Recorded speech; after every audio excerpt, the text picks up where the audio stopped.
ఏంటి bro car నేర్పించాలా బండిలోకి నేర్పిస్తా బ్రో. ఫస్ట్ ఆఫ్ ఆల్ నువ్వు డ్రైవ్ చేస్తున్నావు అంటే హార్న్ మీదకి అసలు చేతులు అన్నమాట. ఓకేనా? ఫస్ట్ సీట్ బెల్ట్ పెట్టి డ్రైవ్ చేస్తున్నప్పుడు స్టార్ట్ చేయి.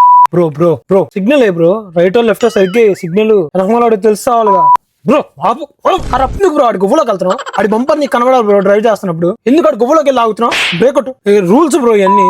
Bro bro bro speed limit ఎంత నువ్వు ఎంత వెళ్తున్నావు? 60-80 వెళ్తున్నావు ఏంటి బ్రో? పోలీస్ అంటే నువ్వు నేను నానా సంఘం లాగాలి bro. Bro bro lane rules follow bro. అయితే ఈ లైన్ లో ఉండు లేదా ఆ లైన్ లో ఉండు బ్రో. మధ్యలో వెళ్తావేంటి బ్రో? వెనక కూడా వెళ్ళొద్దా? నేను పాస్ చేయొద్దా ఏంటి? సీట్ బెల్ట్ టీ షర్ట్ పాడైద్ది. హార్న్ అంటావు సరే, నాది మంచి మ్యూజిక్ వస్తుంది. అర్జెంట్కి వెళ్ళాడు వెనకాగాలి, లేదంటే ఈ బైక్ కూడా దూరిపోతాడు. అది ఎప్పుడు వెళ్ళరా కొడక బ్రో. ఒక కట్టుమంటావా? షాక్ ఇద్దాం. స్పీడ్ లిమిట్ మనం ఎంత వెళ్తే అదే స్పీడ్ లిమిట్ బ్రో. అమ్మని అమ్మ ఎగ్జిట్ మిస్ అయిపోయాను బ్రో. వెనకమాల చూసుకో, నేను రివర్స్ తిప్పేస్తా. ఎందుకంటే ఇది హైవే బ్రో, మళ్ళీ 10 కిలోమీటర్ల వరకు మనకి ఎగ్జిట్ లేదు. చిన్న రివర్స్ తిప్పేద్దాం పట్టు. వెనకమాల చూస్తాను. ఏంటి లేన్ లో వెళ్ళాలా? మధ్యలో వెళ్తా. ఇష్టం సీదా మధ్యలో వెళ్తాడు. ఆపుతాడా?